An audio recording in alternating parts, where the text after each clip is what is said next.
Stephanie, how are you today? Hi, doing good. How All are right, you? doing good, doing good. Like really wishing for the warmer weather to arrive here in Montreal. But you are not on the same continent as I am, are you? Mm-mm. No, I'm over in Copenhagen, Denmark. Because you're a little bit of a nomad. I'm very much so an expat, a long-term expat. Yeah, you were. I don't remember what country you were just before. I have Spain, but maybe it wasn't Spain. Just before Denmark? Yeah, just before Denmark. Oh, just before Denmark was Italy. We've been Italy. in a That's. bit of Oh a my gosh. country hopping experience because of the pandemic, but now we are based in Denmark, so we are Oh, done. okay. All right. Are you enjoying it so far? Are you liking the country? Yeah, it's nice. I've never been to Scandinavia. Me neither. So now you're learning something new. So let me just check here on LinkedIn if everything's going well with the live, Okay. which it should. If anyone is watching, please do tell us whether the sound is good, the video is good, so we can go on with our live recording. Uh, my channel here. Okay, to Twitter. Yeah, YouTube is live, Yay. and let's see if everything is good on LinkedIn. We'll be able to. Perfect. Everything's there. All right, Yay. Steph, we are ready. And yeah, what I'll do now is I'll pause just a little bit. Mhm. I'll give her a little intro with the new name. So this is no longer just the Papa PhD podcast. It's Beyond the Thesis with Papa PhD. And yeah, I will present you quickly, and then we'll go on with the interview. Great. Welcome to this new episode of Beyond the Thesis with Papa PhD. Today, I have the great pleasure of having with me Stephanie Fuccio. Steph is a podcast content shaper who is determined to help thought leaders get their message to the right audience with a combination of podcasts, newsletters, and videos. She's an American living abroad for over 20 years, a coffee addict, and a lover of stories in any form. Welcome to Beyond the Thesis with Papa PhD, Steph. Thank you so much, and congratulations on your recent accomplishment with the podcast. Well, thank you. Yeah, I'm still trying to wrap my mind about around like almost 4 years and all those listens and all those countries. Yeah, thank you. It's wonderful. Yeah, I'm really happy, and it really kind of motivates me to keep on going and to improve on the format and to bring more and more interesting guests all the time, which is what people seem to want. I have a little survey going, and the biggest ask is more guests. So there we go. Yeah, so Stephanie, we met because of podcasting. You do a lot of training, or you offer a lot of training around that. Well, I have a guest today. Let me just, because That sounded like a you probably dog. heard. Yes, Oh, it's I need Louis. a name. It's What's their Louis, name? Louis. Hi, Louis. and he's he's a friend's dog. And if you hear some dog noises today, So he cute. always wants to stick around with me, and Mhm. I'm not, it's not, I can't just leave him in a room or whatever. Yeah, So if anyone hears noises, please bear with us. It's just that's Louis. so sweet. Yeah, so podcasting. But then when Mhm, we were talking, I discovered, and because I told you what Papa PhD and now Beyond the Thesis with Papa PhD is about, mhm, you told me, oh, I have a graduate school story. mhm. So can you please just tell us, I presented you very quickly, told people what you do, but can you please just add a little bit more in terms of that part, the academic part, the doing the master's part, and then Mhm. what came next? Can you just give us a little context of that part of your life, and tell maybe the subject that you studied and during the master's, for example? Sure. Well, The part that I said was the traumatic part, Yes. which is why I mentioned that, was a PhD program, and it was I studied it's very bizarre. I studied for my bachelor's degree. I did a Bachelor of Science for, like, business engineering, and then I didn't want any of the jobs that went with that. Mhm. And so I ended up going overseas because I wanted to go overseas. So I went overseas Okay. and I ended up teaching English for, like, 20 years, and then I came Oh, wow. back no, it was 15 at that time. Came back to the US, went back to the US and did my master's degree, and then went back overseas for a few more years, and then decided I wasn't done. I Mhm. still wanted to dig into the research more. I was teaching English as another language. I don't like all the other terms that go with it, but it's as Mm-mm. another language. I was teaching writing specifically, and I didn't like how people were teaching writing. I wanted Okay. to use technology more. I wanted to have the students talking and critiquing, not critiquing, but feedbacking on each other. And so I really wanted to intertwine technology and English language teaching Okay.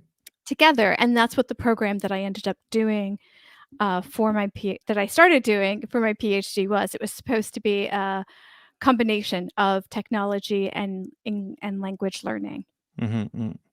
All right. And so, uh, now to go a little bit more to the master's part of it. Mm, So, what attracted you to graduate school at that time? What made you think, okay, you know what, I'm going back to university and mhm, I'm going to get this degree, this graduate degree? mhm. What was the motivation for that? I'm a really I'm a lifelong learner, but I'm also a very practical person, and I was already in the field for 15 years. So Hmm. I went back to a master's degree because I found people who were paper qualified but didn't have as much experience as I did getting jobs that I wanted. And I'm like, Hmm. "Wait, no. If it's just the paper, I'll go for the 2 years and do the thing and get the paper. That's not a big deal." But I mean, it kind of was because I had to go back to the US, to do it. But yeah, it was like wanting the jobs I wasn't getting. I needed Okay. to be paper qualified. Hmm. And then, so then you did your master's. That opened Mhm. the door to those jobs. Like you said, Mhm. you then went back to the field, let's say. Mhm. And then you wanted to have this new, to open vistas to this new domain, and you thought, okay, maybe the PhD is the way. What was the reflection behind that? What or who or what conversations led you to Mhm. consider, you know what, for my next chapter I need a PhD? Because I think this is a really important question that people need to ask themselves. Do I need a PhD? Yeah. Why do I need it? And will it really actually help me reach my goals? Well, it was very frustrating because no matter how much I was doing in the classroom and doing in conferences, talking about what I was doing in the classroom, no matter how many case studies I had and stuff like that, without having a PhD, people would like look at the list of who was speaking and go to the people that had the most qualifications. And I Mhm, found that it was really hard to reach people without that. And also to have the time. Teachers in the field, there's this weird not intersection, bifurcation mhm, in education of you're either teaching or you're researching, and there's a little bit of overlap, especially for grad students who were overworked way too much in the US. I'm not sure where it is and how it is in other countries, but just, it's like, pretty absolutely global, I work think. yeah, work to the bone, but in general, once you're out of your graduate program, you're either teaching or you're researching, and there Mhm, isn't a lot a lot of back and forth between the research going into the teaching. mhm. I actually had one of my I had someone tell me like, I had this plan for my curriculum one semester, and I had someone tell me, "Oh, that's very," um, what did they say? "That's very not academic, that's very" oh, man, never mind. There was, it was basically saying it's too Too practical. researchy. Oh, it's Too okay. no, it was too practical. Okay, It was okay. supposed to be more theoretical, but it was for teaching a Hmm. course, and so I was confused because I just thought, "Oh, thanks." I didn't realize it was an insult, like I was being too practical instead of really aiming high for their theoretical knowledge of how to write an essay. It was Mm, it mm, was mm. confusing, I don't know. So you decided to start a PhD. What was then the Mhm. process of finding the program? Did you right away know which program you wanted to get into, or There did were you? very few that did that. When it comes to teaching writing, it's one of those disciplines that is very, very based in old-fashioned techniques and I see. technologies. And so to find, I think that we had it down to 2 or 3 that had some sort of influence with technology. So it wasn't that hard to narrow down. And then how did the process of applying Mhm. go? Was it simple? Did you, was it something that unnerved you? I mean, how did that go? Because often there's already trepidation there at that stage. Yeah, I haven't thought about this in a while. Because we had done because I had done the master's not too far away as far as, like, what was it even called? Wow, this is so long ago. The graduate test that you have to take, the Yes. GRE in the US, it's the GREs. Graduate's Requirement Examination, I Hmm. think. The Hmm. GRE was still valid. I think it was valid for 5 years, and I was still within that window. So it was a matter of applying, doing interviews with who I thought was going to be my major professor, who actually left Hmm. before I got there, and Oh, and yeah, so you're off to not a good start. it was an interesting start, yeah. So doing the interviews, filling out the paperwork, that kind of thing. It wasn't that intense, it was just a rather long process, as I think most of academia's, Hmm. entrance processes are. Mm. And then you were accepted. Mhm, And then how did that go? So first, it was already a kind of pace a change of pace for you, because mhm. you'd been abroad and teaching, et cetera, and now you were, let's say, back home, and having this program to follow. How was that those first months? How were those first months, and that first, period of time, Mhm. being now a graduate student again?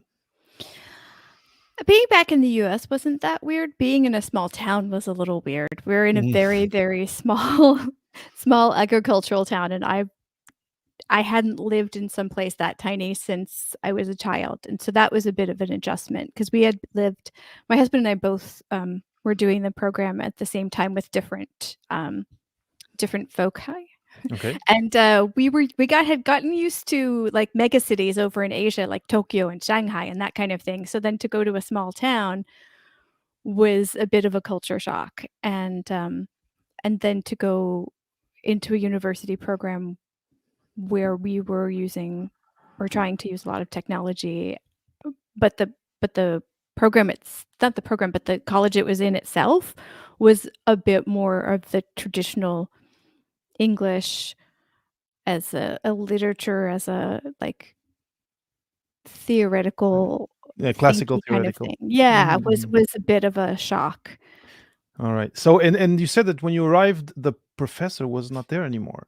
Ho Yeah. What had happened? Because this happens I to a lot of still people. They don't get know. somewhere, and the professor leaves as they're there, and then they have Mhm. to decide, do I follow the professor or not? You arrived into a void of sorts. Yeah, it was a little bit jarring 'cause, during orientation, I was like, "Well, he's not here, but maybe he's just not here today." And Wow. then I still don't know to this day what What had happened? happened and why, 'cause things happen so slow to start, and I think it's also slow to leave, and so I think by when they interviewed me, they knew he wasn't going to be there, so I was a little confused Of course. why that happened. So I don't really know. And then, did the program help you find a new project or a new supervisor? Because I imagine, if this Mm, was a more classical institution, mhm, this was the guy who had the expertise, and was mhm, following that subject that interested you, which was more mhm. technological. How did you navigate that? What did you get help? Um, the good news is that a lot of my credits didn't transfer, so I ended up having to backtrack and do a lot more of the Courses. same work that Okay. I Oh, that you didn't had done before. expect, and so that gave me time to learn who was doing what professor-wise, and so Okay. that helped, I guess, Well, find yeah, yeah, yeah, yeah. someone Because who, you didn't yeah, have to hit the ground running, and you could reorient exactly. slowly and more organically. Exactly. Yeah. All right. And then, so we already mentioned, you already mentioned at the beginning of this Mhm. conversation that eventually you left the program. Yes. So how, when, in what time frame did that happen? And can you talk a little bit about that, about maybe the first inkling of, this is not what I wanted or what I expected? Yeah. I knew it was about a year and a half, Okay. but Still a chunk, um still a good chunk of time.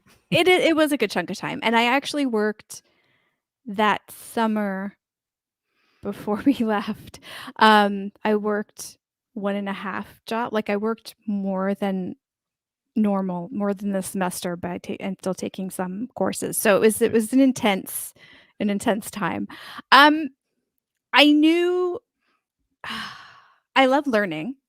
I love some classroom experiences, but I knew going back to grad school was going to be challenging because I had only gotten more practical and most programs are not. And so I Mm, knew it was going to be a bit of a struggle, but I wanted to give it a go. I wanted to sink my teeth in. I wanted to, do more research. I wanted to have like a direct impact on how things were happening within the space. I felt like I could contribute mhm, and do quite a bit and finally get people to, because I'd have the PhD, make an impact.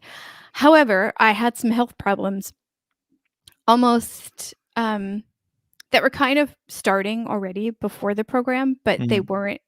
They were exacerbated Okay. from the stress, from what I'm really not sure. It was a big agricultural area, to be quite honest with you. I think some of the chemicals that were Hmm. in the area had played a part on it. I'm not exactly sure what happened, but um, I had some medical stuff that came up almost immediately, and I kept trying to go and you know, between the gazillion hours of work and kind of sort things out, and it just got progressively worse. And the first semester I was there, I actually had major surgery during Christmas Oh, wow. break. Oh my. Okay.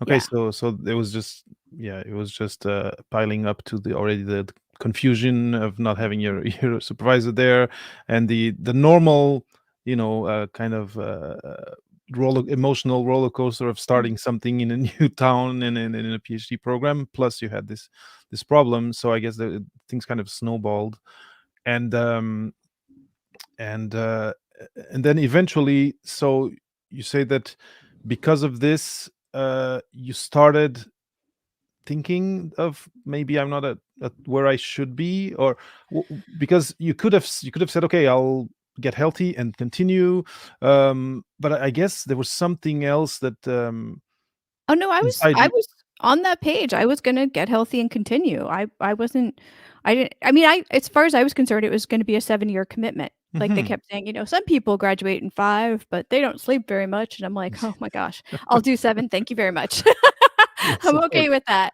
But, I think the thing that I mean, I did wanna keep going and try, but there were things that happened around the surgery that really rubbed me the wrong way, and I Mm, think those like, I kept up with everything, which I probably shouldn't have. Like, mm. I was back in the classroom 10 days after surgery, Oh which my I god. just Okay. shouldn't have been, but Probably not. my 'cause I was also a graduate assistant teacher, but we're not assistants, we were doing the entire course, and I was told that I need to either find my replacement or show up. Oh wow. And I was very frank with what was happening medically and what kind of surgery I was having, and I was like, "Are you kidding me?" Mm, mm, And mm, mm. I probably in retrospect, I probably should have taken the semester off, but that would have meant all of my funding would be gone, and Right. financially, Yeah. it's already a big strain because you're paid almost nothing, in the program anyway, so it was just I was just like, "I'll just not be super productive for a month or however long it takes to catch up." So, Hmm. but that really rubbed me the wrong way of Of saying, course. "Oh, major surgery, that's okay. You still have to work." Mm, mm, mm. Yeah. Yeah. It's I just so clearly there was a culture issue there. There was a Yes. clash of cultures, and you were being asked something that to you seemed almost inhuman in a certain way, or at least not compassionate, or not not sensitive to your clear and very Yeah. And definite issues that you had at the time, and that would then exactly. subside eventually. And I'll take full responsibility for not speaking up enough, for not bringing it to a different person, for not like raising the issue more. But I was physically falling apart, mentally extrememely stressed out, and I didn't have the mental space to think clearly. I was just trying to not fall apart even more. Like I was just Of trying to course. get to the surgery to Hmm, fix things. hmm. So Yeah, you were it was, yeah. you're going into your energy reserves and trying to Mhm. go the extra mile to fulfill your duties. So Yeah. for sure that was taxing, and that if eventually it kind of eroded your motivation Mhm. to go on.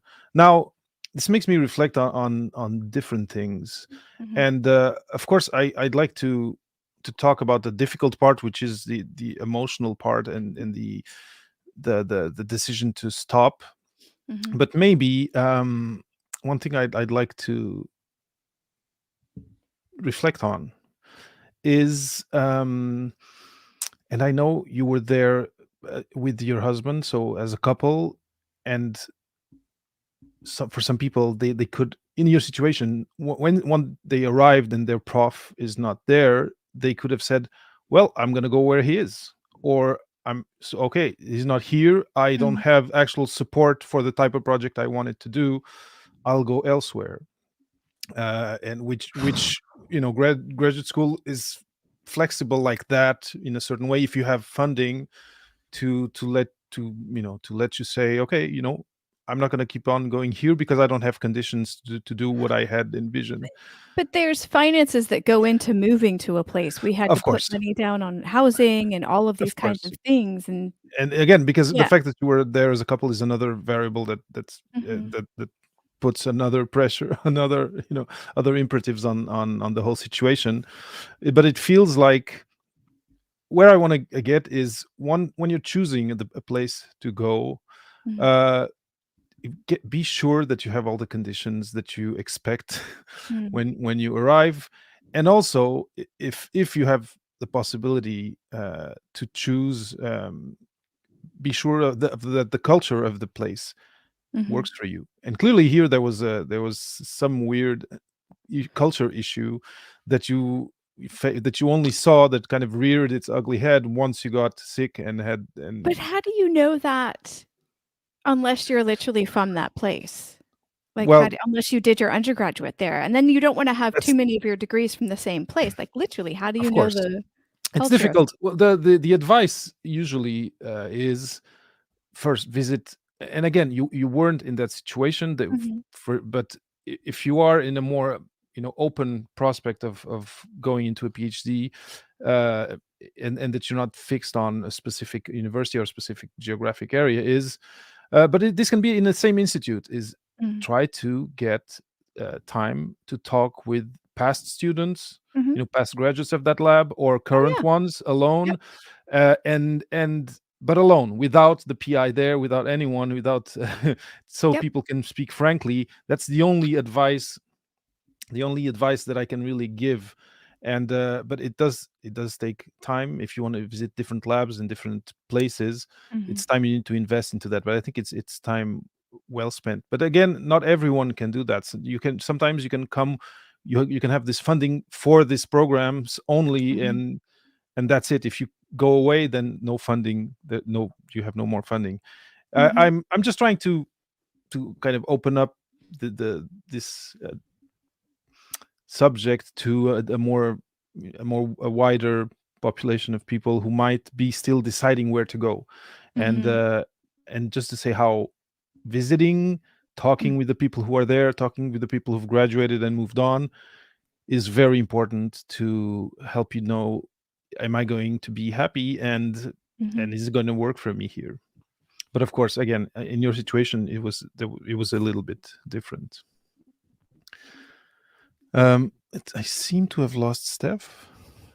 Oh, Oh no, your voice is there. It's just your I'm image that here. that froze. Okay, you're here. Perfect.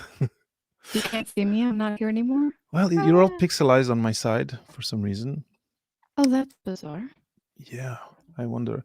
Are you on Wi-Fi? Are you having connectivity issues? Unfortunately, yes. Okay, it's saying there is an error. Huh. Contact support. Oh, that's a serious What? error. That's not going to happen. But I Ah. hear you a little bit. There's little artifacts in the voice. Like, let me try something. So if I remove you and bring you back on. No, now I have a. Oh, I see you. You're pixelized, but now I see you moving. Okay, Oh. I think we're back. Oh, geez. Now, in your specific case, Yes. so this was kind of advice to people still looking and trying to find where to go. But in Mm-hmm. your specific case, so this thing happened. You were kind of surprised by this discourse and this attitude from the institution, and then this kind of eroded your motivation to continue. But then I imagine you must have had inner conversations, but also conversations with your husband and with Mm-hmm. other people about this is not seems not be working anymore. Mm-hmm. I don't know exactly what to do. Should I just move on? Could no quit the program? How did that go? Because that's, I think, the tough part, and that's also something I'd like to cover. The whole emotional and yeah, the whole emotional aspect of deciding this is not working for me, and I'm Yeah. better off leaving. Yeah. Yeah. Um, in addition to the going back to work too soon thing, I was Mhm. also, despite being fully covered medically, thousands of dollars in debt from what wasn't covered, on a very low stipend Of course. from the university for working too much. So I was getting more and more in debt while overworking, and I just kept, I don't know, but we still kept going. I still was there, what, 2 more semesters, and then gave notice the third semester after that. I think it was just, I don't remember exactly what it was, the straw that broke the camel's back, to be quite honest with you. I feel like it was a bunch of tiny things throughout the whole time that Mhm. it was just, It I was think because, gradual. yeah, I think, oh, I know what it was. There was the first big milestone was happening after the semester we decided to leave, Mhm. and it felt like a make or break moment. It felt like both of us were thinking that this may not have been a good fit after all, Okay. and it being that point of doing even more work for that component that was coming up, it felt like that was a good time to stop and Mhm. have a big think about if this was actually what we're going to do, because despite it being despite the messaging of the program being about the practical use of technology in the language classroom, it wasn't. The overriding the overriding um, revered thing was the theory. Mhm. And I know it's a PhD, and apparently Mhm, mhm, that's what a mhm. PhD is. But I fell for the messaging. I was like, and I fell for the reputation. Not fell for, because the hard part of all of this, and why I've literally never sat down and talked about this, despite the fact that I talk about way too much in podcasts over the past 7 years, is because I did learn things. I did meet amazing people that I'm still in contact with. And there were good things that came out of that experience. It just wasn't the program that was the gem of the Mhm. experience for me at that Mhm, time. mhm. Do you know what I mean? So it's been really hard to talk about it because there were things that were just like, what? And there were things that were good. Of course, and you do always. There's always good people. There's always some good, but in your case, clearly, it seems like you kind of. I imagine you feeling like there was kind of a bait and switch. That's the feeling Mhm. I'm getting from your from your from what you're sharing. A Of little bit. I mean, but honestly, the joke's kind of on me because PhD programs are theoretical. I mean, they're Well, generally not practical experiences in the US. well, I've talked with mostly people in social sciences, Mhm. uh, and there's a term in French, and I don't know the term in English, but there's like it's if I translate it directly, it's like action research. There are Mhm. PhDs out there that are very field driven Mhm. and that are very field based. But Mhm. again, it would have taken you having a network, knowing the research milieu in the domain and saying, okay, this person actually does the type of Mhm. research and publishes the type of articles that I'd like to Mhm. publish. And it feels like in this case you knew the program. There was this messaging coming out of there that of course you need to base your choices on something, Mhm. and you base your choice on that, which is I think normal. But then when you got there, the reality wasn't, it was more of a discourse than actually Mhm. a philosophy of the program. So again, this goes to really make doing, trying to get to know actually the person you're going to work with, and which, and it's still blowing my mind the fact that you got there and the person wasn't there. uh, it's still, I've never heard of such a thing. I've heard of people having to move, or having to decide Yeah. whether they will move. This is a kind of extreme. So it seems to me like both you and your husband, Mhm. at this time, so there was this this thing that was coming up that was going to take more time, more investment, more effort, and Mhm. you both looked at each other and said, this is not working, right. and uh, Yeah. and then you said, okay, we are going to stop. How did that go, with with your colleagues, with the person you were working with, in terms of a Mhm. PI or a supervisor? Mhm. How were those conversations? Was it difficult? It's funny because my supervisor said that's the best decision you've made in a long time. Awesome. Well, I'm glad to hear that. But Um, and a number of people shared their stories of their PhD program wrecking their health oh my. for yeah. And yeah, it was shocking because there was all at once, there was a kind of like, "Okay, we don't need to play politics with you. You're no longer in the program." And also, That's so "The funny. wise decision, good job, high five," kind of thing. In different contexts with different people, and I'm not Mm, naming names, but it was very, very strange. It was very weird. It was like we became non-people for the rest of that semester because we were no longer, you know, going to be a invested, yeah. long-term part of the family, that kind of thing. And also it was like people started asking us questions on the slide, like some of the other um, people were asking us questions about what we were planning on doing, and Mm-hmm. they don't know if they should stay in. And suddenly we were like mini psychologists to people who were People are kind of opening up to you. That is so yeah, so it was funny. equally stressed out. Um, so it was a very bizarre reaction, but mostly we just kind of turned into non-people and went through the motions and finished the semester and did Mm. what we could, because I don't believe in just kind of dropping the ball and not finishing what I commit to. So I wanted to finish the commitments I made for that semester.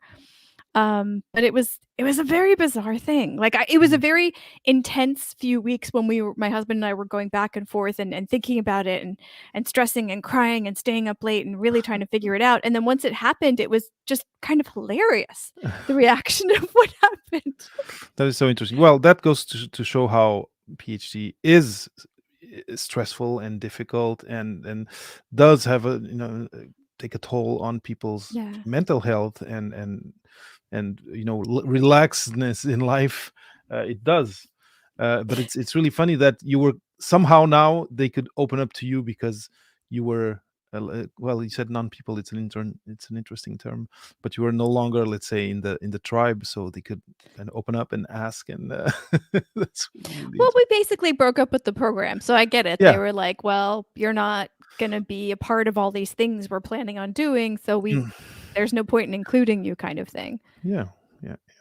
Yeah. Yeah. Yeah. And so this there was this this kind of interesting turn of events where now you become the people the others could open up to. But Mhm. then you did need to now reorganize your whole life. So Mhm. how how were you able to, and you also you already said that financially there was some pressure Mhm. accumulating. How was that aspect? Because okay, you take that decision, this means that you're going to stop, this means that the funding is Mhm. going to stop.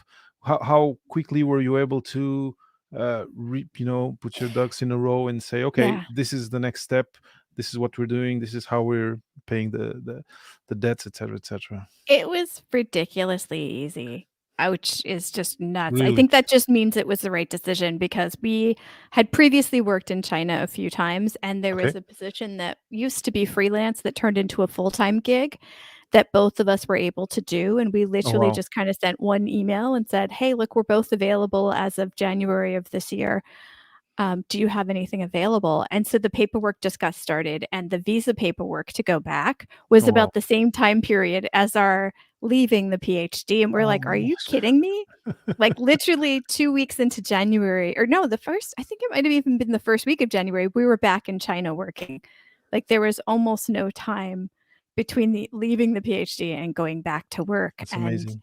it was amazing, and I paid that medical bill off really fast because at the time, I think it's changed now because of the pandemic, but at the time, that job was really high paying and very busy, and so it Wow. was like, "Just work and pay this off." I don't want the reminder of it happening.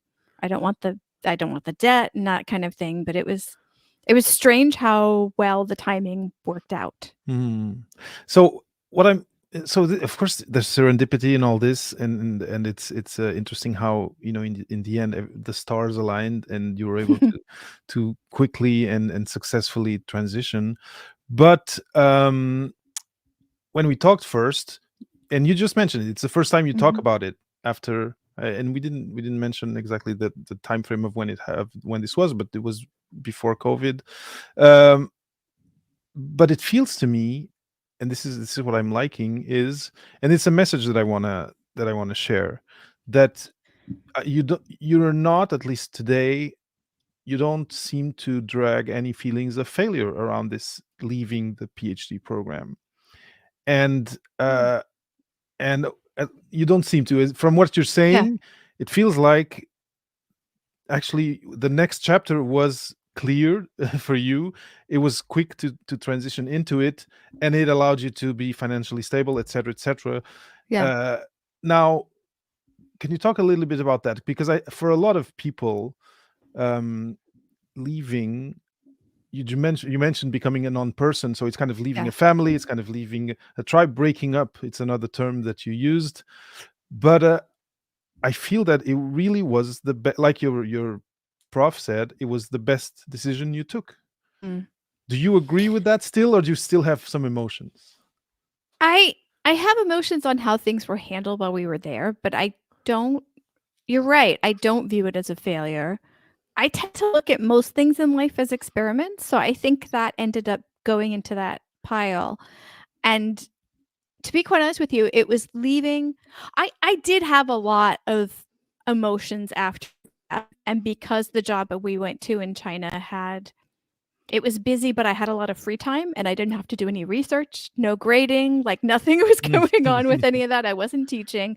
I actually could develop hobbies, and that's actually when I started getting into podcasting. I see. And so it was because I needed an outlet that had nothing to do with English teaching or testing or anything. I needed to Mm, do a complete break to kind of process everything that had happened during the year and a half. mm, And it was intense at first, and then I kind of jokingly started to say, "Left, not finished a PhD program," because to me, it was important that that had just happened, but but it wasn't I don't have the I'm not doctor. Like, mhm, I didn't mhm, do the whole thing. mhm. Like, I don't know, there was yeah. Well, Mm, you do have your masters, but then of course, how can I? So what I don't want people to feel, if someone is in a situation kind of like mhm, yours, let's say it could be different, it could be I don't know. For some people, it's just tough to not be in their country of origin. Could be that. For Yeah. some people, it can be um, that yeah, there's a culture issue, and every day is a struggle, and it's taking a toll on their mental health. Mhm. It can be different things. Someone can say, okay, I'm going to go do this PhD. I'm going to try to do it as quick as possible, but my partner is staying in our country of origin or in Yeah. another continent. And some people can may from this sense of fulfill so mission and completion Mhm. stick to something that's actually hurting them. Mhm. And what I want to share is no, it's really possible that stopping is the best thing for you right now. Yeah. Yeah. It it helped that my goal was never to go through and become a part of this of the process. Like, I never wanted to be a professor. I Hmm, never hmm. wanted to stay, get tenure, do all that kind of thing. Like, I wanted to come in, get my PhD, and go back to being in the field, but feed in research-wise stuff that Hmm. I was doing. So I never wanted to, like, stay in that lane forever. That was never my trajectory during the master's or the PhD program. So I think that helped me to some degree. But I also, my first semester there, I had contacted somebody who was working on a program that I really admired, that I was writing about in one of my papers for a course, and he had actually left his PhD. Oh wow. And I was fascinated by the industry that he ended up going into. And so I think part of that might have been a little bit of a, what's it called? A foreshadowing of what was going Uh, to happen. But I was like, oh, so you don't have to finish. Like, he actually got to keep going with that, even though he didn't huh, do that, which interesting. is not what I did. I went completely the opposite direction. I have nothing to do You with any of changed. that now. Yeah. Now, so still in this vein of it's okay to quit or to Mhm. leave, but to look at it from another angle, that year and a half, I'm sure that you still learned something from it. Oh my Because gosh. there was the courses, there was the teaching. What Mhm. did you learn about yourself during that year and a half that you use today? That I use today? No. The first thing I was thinking of is I finally broke through with coding, and I actually Oh. I could I made entire programs with Python, which I had never been able to get to any sort of proficiency before, but I don't use that every day now, or even at all, actually. I got to the point with coding where I know I could, and I know I didn't like to. Like, Mhm, mhm. that was the point, but that was, it was satisfying to be able to do it finally. Of course. Um, but also I think, what do I use that I learned from that? I don't know. I was in my 40s when I started the program. So I think I knew what I was capable of up to that point. Mhm. So I'm not sure I learned anything new necessarily other than that skill. Mm. And learning what you didn't like or didn't want for you professionally. That's also an outcome, right? It's massive outcome. I ask a lot more questions about context and situations and commitments now. There you I go. hadn't actually thought about this until you asked that question, but yeah, I get a lot more information before I commit to anything, no matter how one-off or short-term it is, because I don't want to remove myself from situations anymore. I wanna get involved, and I wanna get deep, and I wanna have partnerships, and that was very awkward to remove myself from. Mhm. So that's a huge outcome.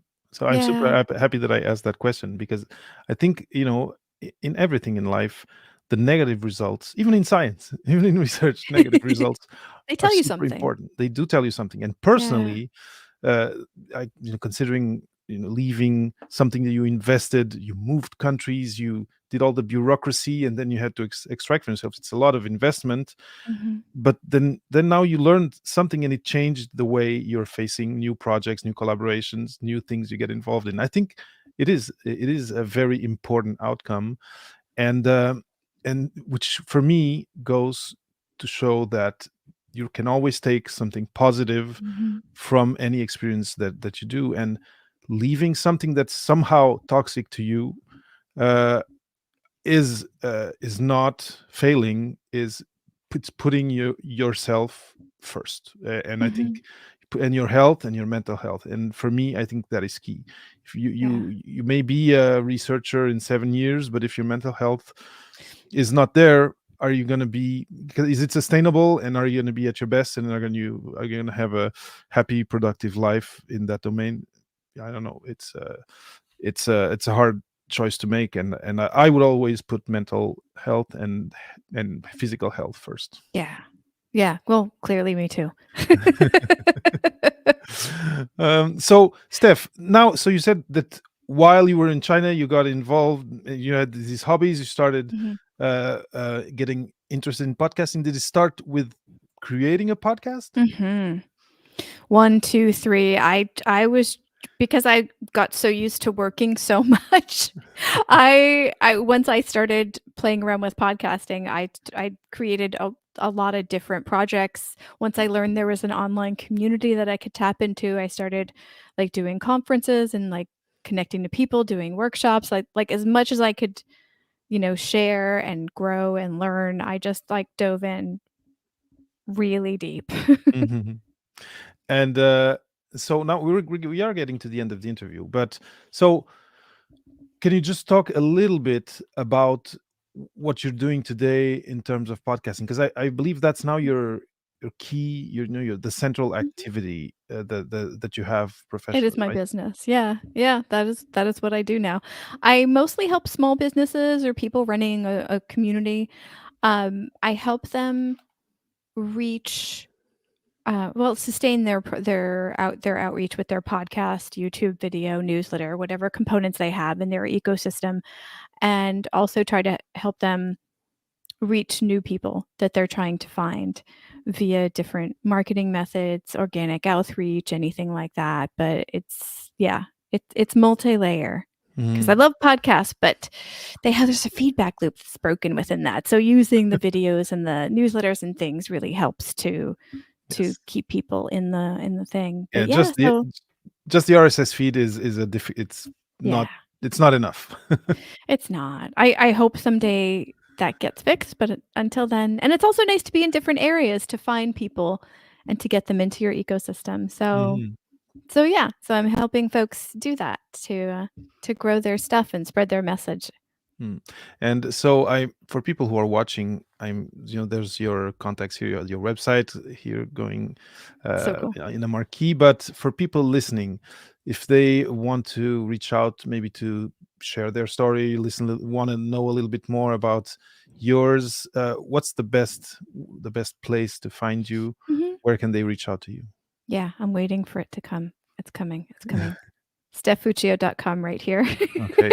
It has the stuff for podcasters, for podcast editors, which is a large part of what I do behind the scenes. And it also has my own creations there. So you can find everything So it's the hopefully hub. organized pretty well at that site. The hub. If you are in podcasting, you are listening, also Steph has a newsletter, Mhm. and it's you can find it at stephfuccio.ghost.io, and the name is, now you kind of melded two newsletters you had in one. What I is it called now? have. I'm playing with the name, but today it's still called Questions for Audio Creatives. Okay. Yeah. Yeah, well, everything is a project, is a Mhm. project in construction, and I Yes. think we need to, as creators, we need to be able to adapt, and like it's like Papa PhD. Now it's beyond the thesis with Papa PhD, and it was a long time to decide on, first to find a name, to decide on changing, and then I hit the 100,000 listens. I said, okay, this week I'm gonna unveil it. So here we are. Yay. I totally understand the process. Exactly. Rebranding So is hard, but it needs to it is happen. hard. It is hard. Mhm. Now, Steph, I'm super happy that you came here today, and I learned a few things with you today, and one important one is, for me at least, is nothing is worth giving up your health, be it physical or mental. Yeah. A degree is not worth it. That's a first big message.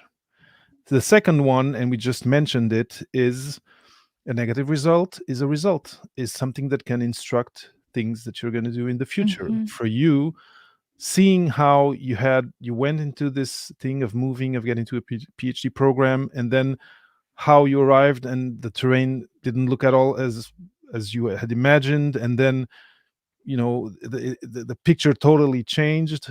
This informs how you now embark onto projects, onto collaborations, and ensure that once you start something, it's something that you're going to be able to Mhm. finish, to get, to uh, drive through. What's the term? There's a term that I'm trying to find. When you're a second, when you're not a first, a mother, how do you say, a first language. Now I lost my words completely. I am native When speaker, English, and I yeah. do the same thing with terms, so don't worry about it. But when you want to be sure that if you start a project, you finish it. You Right. now approach things differently. You Mhm. scout the terrain. You have conversations, and you Yep. ensure that you're going to be able to do it. This is an important outcome of what you did. The other important outcome is that now you're happy at what you do, Mhm. and that it allowed you to go into a next project where actually what you do today was kind of born. So leaving a program is not failure. That would be No. message 3. It is not failure, especially if you're doing it because it's hurting you somehow, and it's being toxic to you. I think it is the right choice. Like your supervisor said, it's probably the best decision that you will take, because you can wake up 7 years later and then think, why am I here? Yeah. Why did I spend these years doing this? And why am I now a shell of the person I was at the beginning of this process? Yeah. So I think those are 3 very important lessons. I'm super grateful that you came here today to share that, and I'm sure it was not super easy because, like you said, it was the first time you talked about it publicly since things had transpired. And yeah, I wonder whether you have something to add, like a message for someone who's going into uh, that decision point of, is this really working for me, or should I maybe pause or even leave? Do you have a word of inspiration for those people? I'm just and trying to and think they are because out it. there. Yeah, I'm no, just I telling you, they know. are out there. And I just because it's so hectic when you're in it, it's so hard to take those few minutes, but I'd say take the few minutes. I'm gonna say go walk in nature if you can, and just try to listen to yourself because it's really hard when you're doing the millions of things you have to do in the programs to realize if it's really building up what you want to do, who you want to be. And we have to listen to ourselves, and sometimes you have to remove yourself from a situation to do that. It's Um, so yeah, nature always nature. brings out the best in us. You sound how much time did you spend in Japan? A lot. Yeah. It feels a bit Japanese.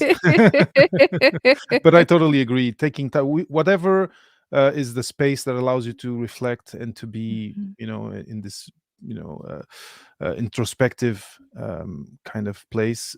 Do that, and also talk with people. That conversation. That's also an interesting point. That foreshadowing from the Mhm. researcher who you admired and said, "Oh, actually, I started a program and never finished it." Talk with Yeah. people who inspire you, and you'll be surprised how they might help you in your decisions too. Yeah, Steph, this was a great conversation. I'm super Thank happy you. that you accepted my invitation. I wasn't, sure that it would be comfortable for you. I think it went really well, and I think this type of story and sharing this type of story is super important, because it's you can give advice to people as much as you want. Listening to a story of someone who lived through something that resembles where you are is, for me, Mhm. the best way to help people, and to inspire them to take different decisions, to or simply to take a step that they might be afraid of taking. So thank you. This was great. Thank you. Thank you. I feel a little lighter after talking about this, Oh, I'm so so thank happy. you. Awesome. See, that's when, for me, Of course, knowing that listeners appreciate the content is awesome. But when the guest is happy, there's a little plus to me. So I'm super happy you say that. All right. Steph, we're done for the live recording. We're still live, of course. Uh, for everyone who's watching, thank you. And if you can, if you're interested in podcasting, stephfuccio.com.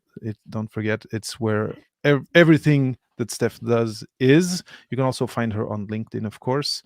If you are watching on YouTube, please subscribe to the channel. And of course, subscribe to the podcast. It's now Beyond the Thesis with papaphd.com. But if you look for Papa PhD on your app, on your favorite app, you'll find it there. Subscribe, leave a comment, leave a rating. All of those things help us so much. But then, of course, now I'll need to talk with Steph to learn how to get closer to the audience. That's a big challenge for podcasters, to get to know who's listening and say hi and say thank you. But that's going to be for another conversation. All right, I'm going to end the broadcast. Thank you. Thanks to everyone who's watching, and see you on the next live recording. Thanks, of everyone. Beyond Thanks, the Thesis. David. Cheers. Thanks. Steph.